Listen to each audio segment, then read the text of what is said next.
I've been curious to ask you this for a long time. I think you speak 6 languages fluently? No, I speak 5 languages. 5. And what none of them properly, as you can see. And what I was just curious, what are the 5, and in what order and age did you learn them? Well, Spanish is my mother tongue.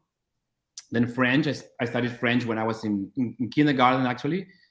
Then English, Italian, and German. But German is now the language that I speak the most, probably. And you learned it the latest in life? Yeah, it was very hard. And you were already an adult when you learned that? Yeah, kind of. Well, around those years. It's just, I mean, I don't know a lot of people, or maybe anyone else, who speaks 5 languages.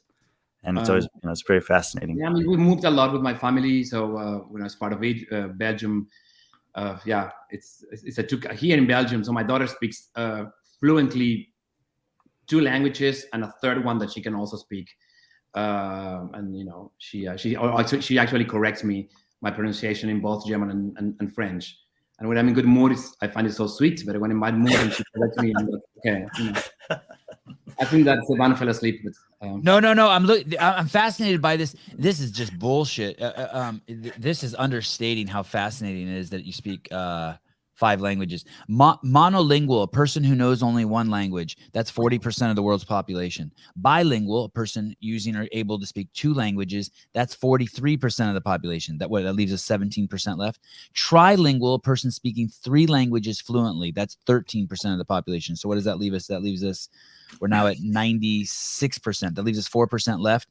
Multilingual, a person who speaks more than 2 languages, but used often for 4 languages or more. Oh, shit, I didn't know that. That's 3% of the world's population, so that leaves us 1%. And that's Facundo. A polyglot. Have you heard this word? Yeah.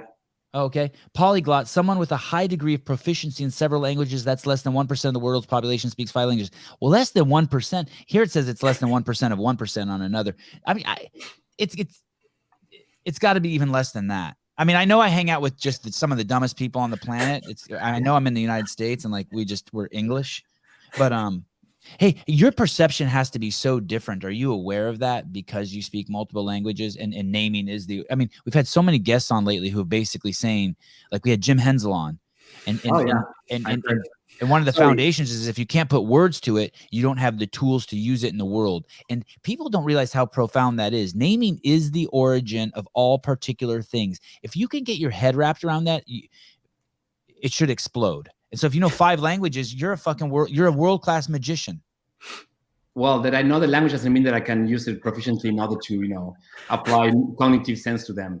Maybe randomly I learn them. Yeah, I don't know. It has been. I did study Korean for 1 year, so I could write in Korean, couldn't speak very much, and I lived in Brazil for a bit more than a year when I was a toddler. I'm going to give you the test whether you're proficient in all 5 languages. This is the test. Ready? Okay. Have you had mates in all 5 of those languages? I don't remember. I'm too old for that. I've been married so many years. Facundo, you're swerving. You're swerving.